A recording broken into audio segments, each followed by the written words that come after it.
Students, हम parturition पढ़ेंगे। Parturition the act of giving child birth. ये एक हार्मोनल प्रोसेस है। बेबी का बर्थ होना एक हार्मोनल प्रोसेस है। तो सबसे पहले during the last month of the pregnancy the uterus becomes more and more sensitive to oxytocin. Oxytocin एक हार्मोन है जो कि हाइपोथैलेमस में प्रोड्यूस होता है और पोस्टीरियर पिट्यूटरी में स्टोर रहता है, और इसको जब ब्रेन को सिग्नल्स जाते हैं तो ये ऑक्सीटोसिन का रिलीज़ होता है पोस्टीरियर पिट्यूटरी से। ऑक्सीटोसिन का amount last month of the pregnancy में बढ़ने के 2-3 कारण है।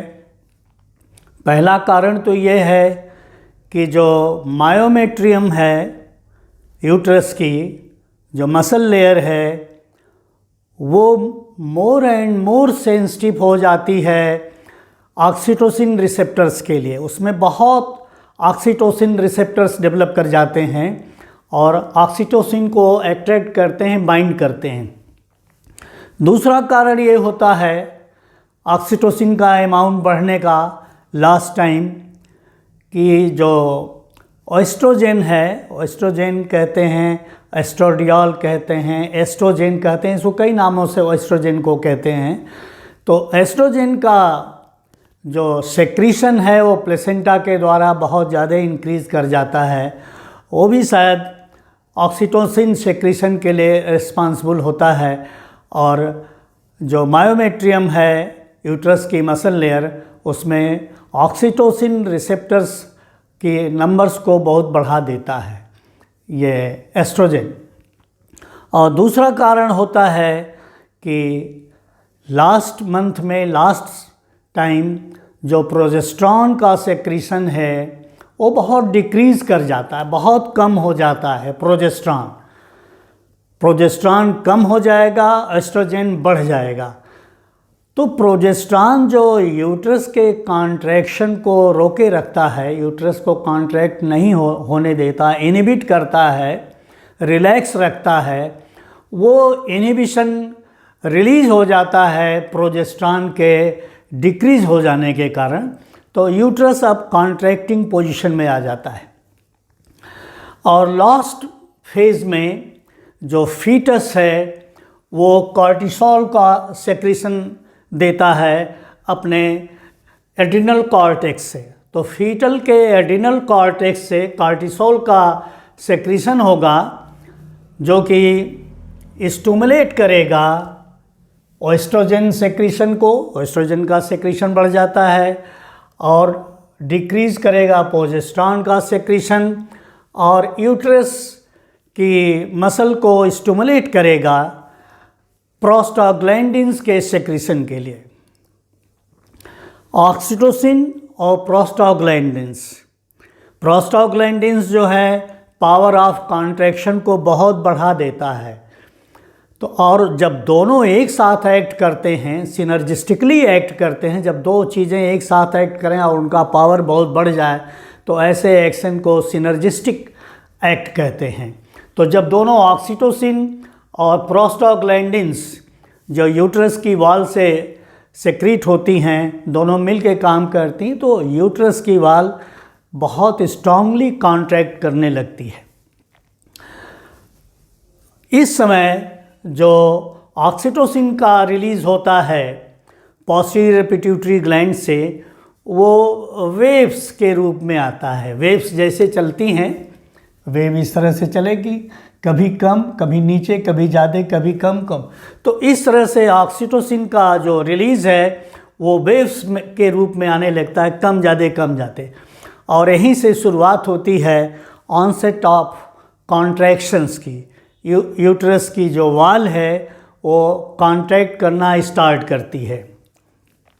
तो जब कॉन्ट्रैक्शन उसमें स्टार्ट होगा तो पेन होगी, और इसको कहा जाता है लेबर पेन्स। तो एक परचुरेशन के मीनिंग और एक और हो जाता है टू बी इन लेबर। तो ये जो है यहीं से बिगनिंग ऑफ लेबर पेन्स होगी। लेबर पेन्स को 3 भागों में बांटा गया है, 3 स्टेजेस में बांटा गया है। और फर्स्ट स्टेज जो है इसमें देखिए क्या क्या होगा। लेबर पेन्स के फर्स्ट स्टेज में जो सर्विक्स है, जो यूट्रस और वेजाइना का जो अपर्चर है जिसके थ्रू दोनों कम्युनिकेट करते हैं, वो सर्विक्स जो है वो डायलेट कर जाती है, उसमें डायलेशन हो जाएगा। और यहीं से माइल्ड कॉन्ट्रैक्शन मायोमेट्रियम में यूट्रस के स्मूथ मसल में स्टार्ट हो जाएगा। और ये जो कॉन्ट्रैक्शन है इंटरवल्स पर शुरुआती दौर में होगा। वो इंटरवल 10 to 15 मिनट्स के इंटरवल पर थोड़ा थोड़ा माइल्ड कॉन्ट्रैक्शन, माइल्ड पेन का एहसास होगा। और सेकेंड नंबर पर क्या होगा, जो सर्विक्स है, जब प्रेगनेंसी हो जाती है, फर्टिलाइजेशन हो जाता है, तब सर्विक्स जो है एक म्यूकस प्लग से ब्लॉक हो जाती है।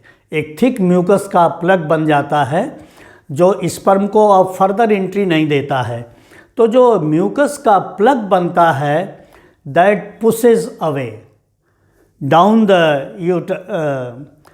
Vagina outside. वो म्यूकस जो है वो बाहर होता है और उस बाहर होने के प्रोसेस को शो कहते हैं, SHOW, शो। तो ये जो म्यूकस का प्लग जो बाहर होता है, निकल जाता है, वो म्यूकस कैसा होता है, एक स्टिकी पिंकिश म्यूकस होता है जो रिलीज हो जाता है वेजाइना के थ्रू और आउटसाइड चला जाता है।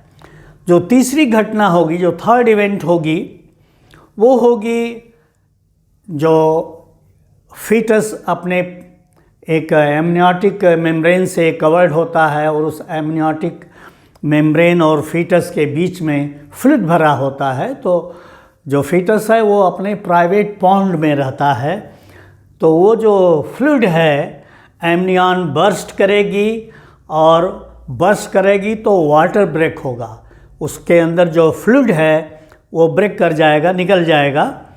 और इस वाटर ब्रेक को या तो वो वाटर ब्रेक स्लोली होगा या गस में होगा, या तो बहुत धीरे धीरे वो पानी निकलेगा, फ्लूइड निकलेगा, या बहुत तेज़ी से एक बैग वो पानी निकल जाएगा।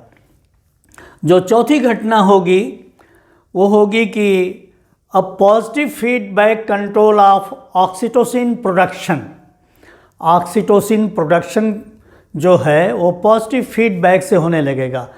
आप जानते हैं कि हमारी बॉडी में मोस्ट ऑफ द मैकेनिज़्म्स जो हैं वो नेगेटिव फीडबैक मैकेनिज़्म से चलते हैं। कुछ ही गिने चुने मैकेनिज़्म ऐसे हैं जो पॉजिटिव फीडबैक से गवर्न होते हैं, और उस गिने चुने मैकेनिज़्म में से एक होता है चाइल्ड बर्थ के समय ऑक्सीटोसिन का प्रोडक्शन। जैसे जैसे कॉन्ट्रैक्शन बढ़ता जाएगा, पेन बढ़ती जाएगी, वैसे वैसे ऑक्सीटोसिन का भी प्रोडक्शन बढ़ता जाएगा। और पॉजिटिव फीडबैक मैकेनिज़्म हम that always कल्मिनेट्स with A change, वो हमेशा चेंज लाता है। वो सिस्टम को इक्विलिब्रियम में नहीं रखता, वो चेंज लाता। तो चेंज क्या लाया जाएगा, ज़्यादा से ज़्यादा ऑक्सीटोसिन प्रोड्यूस होगा और ज़्यादा से ज़्यादा यूट्रस की वॉल कॉन्ट्रैक्ट करेगी, तो वो चेंज लाएगी। कैसे, चाइल्ड बर्थ कराने में हेल्प करेगी। और जो फिफ्थ घटना होगी that is the contractions from top to bottom. Contraction जो है यूट्रस के टॉप से शुरू होगा और बॉटम तक जाएगा, नीचे तक जाएगा। और इस कॉन्ट्रैक्शन से जो सर्विक्स है वो डायलेट होके इस समय तक 10 सेंटीमीटर वाइड हो जाता है।